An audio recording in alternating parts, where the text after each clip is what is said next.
സംസാരിച്ചുകൊണ്ടിരുന്നത് ഇപ്പൊ ആ ചേച്ചിയുടെയും ഒരു ഇതെന്ന് പറയുന്നത് ലക്ഷ്മിയുടെ ഒരു മരണമായിരുന്നു അല്ലെ.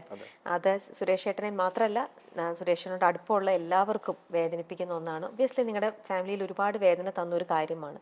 ലക്ഷ്മിയുടെ മരണം എന്ന് പറയുന്നത് ഒരു കാർ ആക്സിഡന്റ് ആയിരുന്നു അല്ലെ. അന്ന് ലക്ഷ്മിക്ക് എത്ര വയസ്സുണ്ടായിരുന്നു എന്ന് മാധവൻ അറിയോ? ചേച്ചിക്കന്ന് 1.5 വയസ്സ്, 2 വയസ്സ് തികഞ്ഞിട്ടില്ല. 1.5 വയസ്സായിരുന്നു. കാറില് അച്ഛന്റെ ബ്രദർ ഉണ്ടായിരുന്നു, ട്വിൻസിൽ ഒരാളുണ്ടായിരുന്നു, ആൻഡ് അമ്മയും ഉണ്ടായിരുന്നു. ഈ ആക്സിഡന്റിൽ ആക്ച്വലി അമ്മയ്ക്കും സീരിയസ് ആയ ഒരു ഇഞ്ചുറി പറ്റിയായിരുന്നു.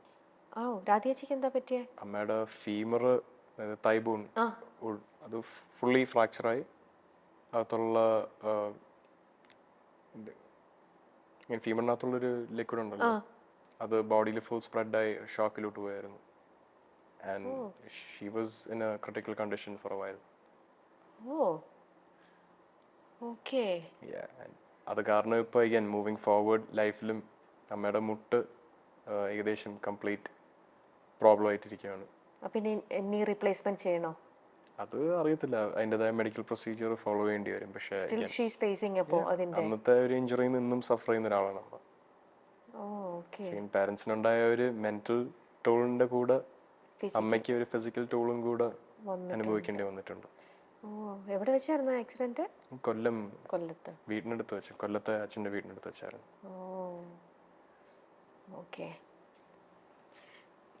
മറന്നുപോയ ഒരു കാര്യമാണ്, നിങ്ങൾ എപ്പോഴും മറക്കാൻ ആഗ്രഹിക്കുന്ന ഒരു കാര്യവുമാണ്. പക്ഷെ ഇതിപ്പോ കോൾ വന്നതുകൊണ്ട് മനസ്സിലായില്ല, അത് മറന്നിട്ടും കാര്യമില്ല.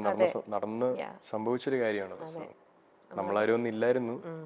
അപ്പൊ എനിക്കിതിനെ പറ്റി സംസാരിക്കുമ്പോൾ എന്തുമാത്രം വിഷമമുണ്ടെന്ന് ആലോചിക്കുമ്പോൾ അതെന്റെ അച്ഛനും അമ്മയ്ക്കും എന്തുമാത്രം എഫക്ട് ചെയ്യുന്നുണ്ടെന്ന് കണക്കൂട്ടാൻ പറ്റത്തില്ല. എനിക്കിനി ചേച്ചിയെ കുറിച്ചും കൂടെ പറയൂ. നമ്മുടെ സ്വീറ്റ് രാധികേച്ചി. രാധികേച്ചി എന്ന് പറയുന്നത് എത്ര സ്വീറ്റ് ആണ്.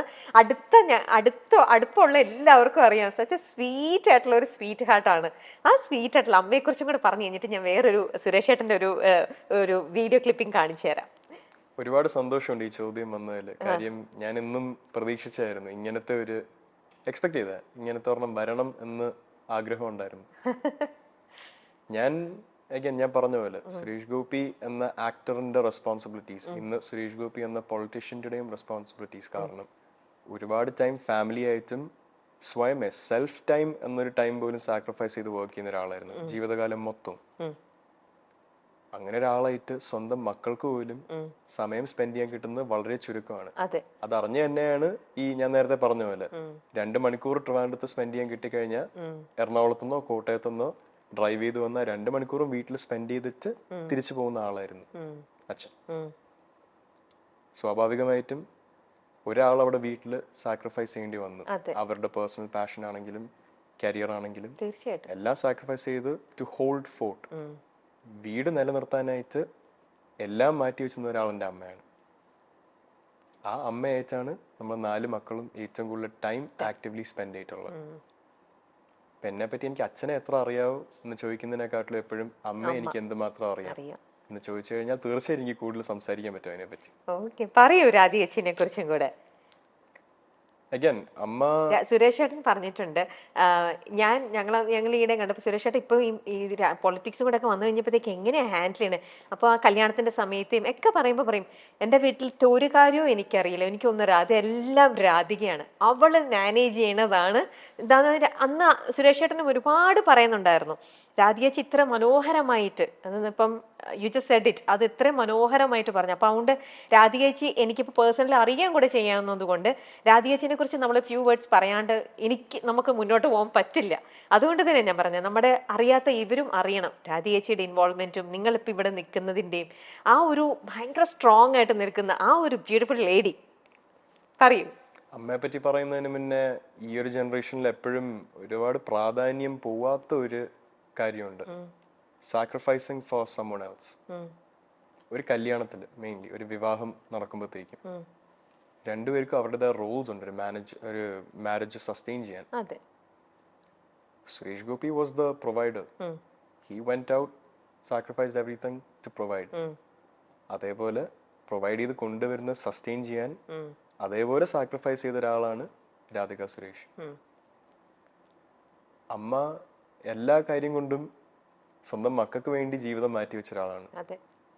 എല്ലാ രീതിയിലും. നമുക്ക് ഒരിക്കലും അച്ഛന്റെ ഒരു പ്രസൻസ് അവിടെ മിസ്സിംഗ് ആണെന്ന് തോന്നിക്കാതിരിക്കാൻ അമ്മയെ കൊണ്ട് ചെയ്യാൻ പറ്റുന്ന എല്ലാം ചെയ്തിട്ടുണ്ട്. സോ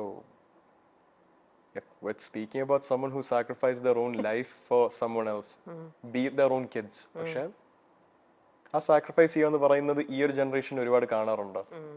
എല്ലാവരും അവരുടെ കാര്യം നേടാൻ വേണ്ടി നടക്കുന്ന ഒരു ജനറേഷനിൽ ഞാൻ കണ്ടു വളർന്നത് എല്ലാം സാക്രിഫൈസ് ചെയ്ത് മക്കൾക്ക് വേണ്ടിയും കുടുംബത്തിന് വേണ്ടിയും നിൽക്കുന്ന എൻ്റെ അമ്മയാണ്.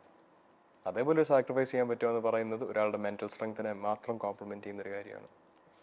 So if there's anything about my resilience or mental strength or will to push forward, നേരത്തെ ചോദിച്ച പോലെ സിനിമയിൽ എനിക്ക് ബുദ്ധിമുട്ടാണെന്ന് തോന്നുന്നുണ്ടോ, എനിക്ക് അതിനൊരു ഉത്തരം തരാനോ അതേപോലെ ഒരു പെർസ്പെക്റ്റീവിൽ ആലോചിക്കാനോ ഉള്ള ശേഷിയും വിവരവും തന്നത് എൻ്റെ അമ്മ തന്നെയാണ്. Okay, beautiful. അപ്പൊ അങ്ങനെയാണെങ്കിൽ ഈ രാധികേച്ചി ഇപ്പൊ സുരേഷ് ഏട്ടന്റെ അപ്സും ഡൗണും ഈ ആ ഒരു ഫേസ് എല്ലാം കൂടെ നിന്ന് കണ്ടതാണ് അല്ലേ? നിങ്ങൾ അന്നേരം കുറച്ചും കൂടെ കിഡ്സ് ആയിരുന്നു. അത് കഴിഞ്ഞിട്ട് നിങ്ങൾ ഇന്നിപ്പോ ആ ലെവലിലേക്ക് വന്നു കഴിഞ്ഞപ്പോൾ ഇപ്പൊ ഗോകുൽ മൂവിയിലേക്ക് എൻ്റർ ചെയ്തു. അത് കഴിഞ്ഞിട്ട് ഇപ്പൊ മാധവ് വരുന്നു. നിങ്ങളിപ്പോ ഇത്രയും വലിയ കുട്ടികളായി. അപ്പം അച്ഛന്റെ ഭാഗത്തു നിന്നുള്ള ഉപദേശം ഒബ്വിയസ്ലി നിങ്ങൾക്ക് എല്ലാവർക്കും അഡ്വൈസും കാര്യങ്ങളെല്ലാം കിട്ടിയിട്ടുണ്ടാവും. എന്നാലും അച്ഛന്റെ പ്ലസും മൈനസും കണ്ടു വളർന്ന എങ്ങനെയാണ് ഇതെന്നൊക്കെ കണ്ട ഒരു അമ്മയുണ്ടല്ലോ. അപ്പൊ അമ്മയുടെ വക എന്തൊരു അഡ്വൈസ് ആയിരുന്നു നിങ്ങൾക്ക് രണ്ടുപേർക്കും, ഗോകുലിനാണെങ്കിലും മാധവിനാണെങ്കിലും? വളരെ ഓണസ്റ്റ് ആയിട്ട് പറയാനാണെങ്കിൽ അമ്മയ്ക്ക് നമ്മൾ 4 മക്കളുടെയും അക്കാഡമിക് എക്സലൻസ് എന്ന് പറയത്തില്ല, അക്കാഡമിക് ക്വാളിഫിക്കേഷൻ നിർബന്ധമായിരുന്നു. നമ്മുടെ എഡ്യൂക്കേഷൻ ഒരുപാട് പ്രാധാന്യം അമ്മയും അച്ഛനും നൽകിയിട്ടുണ്ട്. പക്ഷെ ആക്റ്റീവ്ലി വീട്ടിൽ കൂടുതൽ ടൈം സ്പെൻഡ് ചെയ്യുന്ന അമ്മ ആയതുകൊണ്ട് അമ്മ അത് നമ്മുടെ ഒരു കോറിൽ എൻഗ്രേവ് ചെയ്തിട്ടുള്ള ഒരു കാര്യമാണ്. നമ്മളെല്ലാവരും ഇപ്പോൾ മാസ്റ്റേഴ്സ് എടുത്ത് PhD ചെയ്ത ആൾക്കാരൊന്നും അല്ല. അക്കാഡമിക്കലി എല്ലാവരും അവരുടെ ബാച്ചിലേഴ്സ് ഡിഗ്രി കംപ്ലീറ്റ് ചെയ്ത് നിൽക്കുന്നവരാണ്. അമ്മയുടെ അടുത്ത് ഇന്ന് ചോദിക്കുകയാണ് മകനെ ആക്ടറായിട്ട് കാണണോ അതൊരു ഓഫീസിൽ ജോലി ചെയ്ത് കാണണോ, അമ്മ തീർച്ചയായിട്ടും ഓഫീസിൽ ജോലി ചെയ്യുന്നതേ പറയത്തുള്ളൂ. അതേപോലെ ഒരു കരിയറിന് അതിൻ്റെതായ ഒരു സ്റ്റെബിലിറ്റി ഉണ്ട്. I can be very honest about this profession. Highly competitive ആണ്. വേറൊരാളുടെ പെർസ്പെക്റ്റീവ് കൊണ്ട് പലപ്പോഴും സക്സസ്ഫുൾ ആവുന്ന ഇൻഡിവിജ്വൽസ് ഉള്ള ഒരു കരിയറാണ്. പ്രേക്ഷകരാണ് ആക്ടേഴ്സിനെയും സക്സസ്ഫുൾ ആക്ടേഴ്സിനെയും സൂപ്പർ സ്റ്റാർസിനെയും ക്രിയേറ്റ് ചെയ്യുന്നത്. ഒരാൾ എത്ര പണിയെടുത്താലും ആ പണി എങ്ങനെ ആൾക്കാർ സ്വീകരിക്കുന്നു അതിലൂടെ മാത്രമാണ് ഒരു കരിയറിന്റെ സക്സസ് ലെവലോ അല്ലെങ്കിൽ ഒരു ഇൻഡിവിജ്വലിന്റെ സക്സസ് ലെവലോ ഈ ഒരു ഇൻഡസ്ട്രിയിൽ ആപ്ലിക്കബിൾ ആവുന്നത്. അങ്ങനെ വരുന്ന ഒരു സന്ദർഭത്തിൽ ഒരു പാരന്റ് ആൻഡ് ലൈക്ക് ബോത്ത് പാരന്റ്സിന് എപ്പോഴും അവരുടെ മക്കള് ഒരു സ്റ്റേബിൾ കരിയർ, ഒരു സ്റ്റേബിൾ ലൈഫ് ലീഡ് ചെയ്യണം എന്നുള്ള ആഗ്രഹം കാണുമല്ലോ. അത് എന്നും പ്രയോറിറ്റൈസ് ചെയ്തിട്ടുള്ള ആളാണ് അമ്മ. മലയാളത്തിന്റെ മാതൃകാ ദമ്പതികളാണ് സുരേഷ് ഗോപിയും രാധികയും. 1990 ഫെബ്രുവരി 8-നായിരുന്നു ഇവരുടെ വിവാഹം. ഗോകുൽ സുരേഷ്, ഭാഗ്യ സുരേഷ്, ഭാവനി സുരേഷ്, മാധവ് സുരേഷ് എന്നിവർ മക്കളാണ്. 34 വർഷങ്ങളാണ് ഇവർ ഒന്നിച്ച് ജീവിച്ചിട്ടുള്ളതും.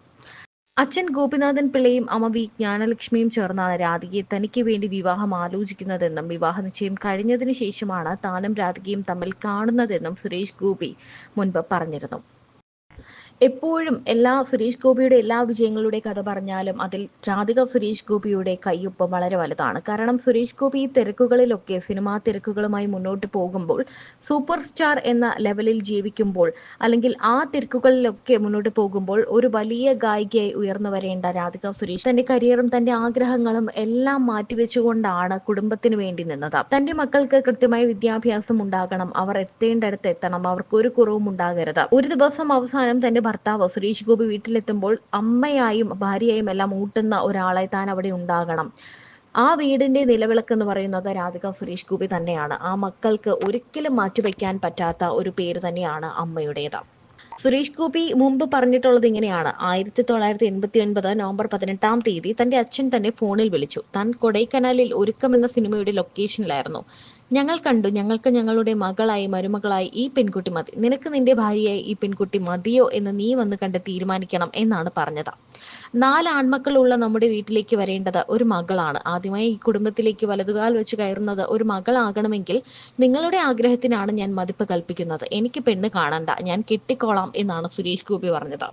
ആ തീരുമാനം ഒരിക്കലും തെറ്റിയിട്ടില്ല. ഇന്ന് മാധവ് സുരേഷും തന്റെ അമ്മയെക്കുറിച്ച് വാതോരാതെ പറയുകയാണ്. അച്ഛന്റെ തിരക്കുകളിൽ അച്ഛൻ 2-3 മണിക്കൂർ കിട്ടുമ്പോൾ പോലും കുടുംബത്തോടൊപ്പം ചിലവാക്കാൻ എത്താറുണ്ട്. ആ സമയത്ത് അച്ഛൻ തിരക്കുകളിൽ പോയപ്പോൾ അമ്മയ്ക്ക് അമ്മയുടെ പാഷനൊക്കെ വേണ്ട എന്ന് വെക്കേണ്ടി വന്നു. അങ്ങനെ കുടുംബത്തിന് വേണ്ടി നിന്ന ആളാണ് അമ്മയെന്ന് മാധവ് സുരേഷ് ഗോപി പറയുന്നു.